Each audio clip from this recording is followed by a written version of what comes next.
Hello guys, welcome back to my YouTube channel. Let's study agriculture together.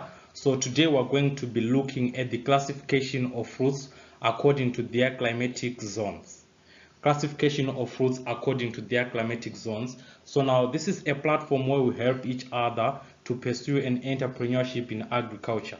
We are going to be assisting each other, whether farmers, students or non-students, anyone who is interested in agriculture. This is your platform. You're welcome. So if you're new to this channel, please make sure you subscribe, you like, you share, you comment. If you have any suggestion, you can contact me on this information which is here. This is my Instagram, this is WhatsApp, this is my Gmail.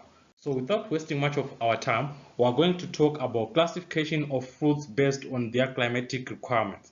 So now India, it classifies fruits according to three main climates, which is temperate climate, subtropical, and also tropical climates. So an agroecological zone is defined as a land unit in terms of major climates suitable for certain range of crops and cultivars.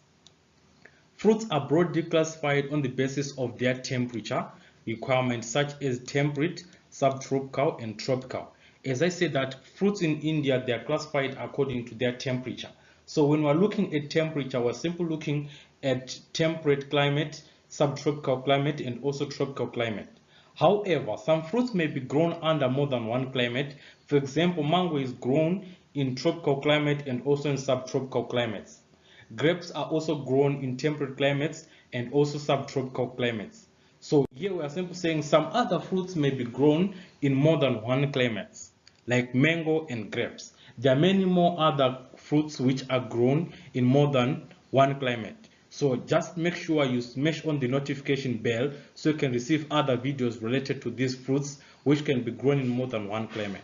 So as for now, we're going to talk about the temperate climate, the subtropical, and the tropical climate. The temperate zone. So in temperate zone, we're saying vegetative and flower buds of most of temperate zone fruits enter into dormance in late summer and autumn and require a substantial amount of winter cold before they resume growth in the following spring. These fruit plants are frost, which means they are hardy and even tolerant to snowfall and ice. The soil is mainly shallow and acidic in nature. Rainfall is adequate. In India, temperate zone climatic environment occurs at sufficiently high elevation. We move on to the subtropical zone. So these are the characteristics of the subtropical zone in India.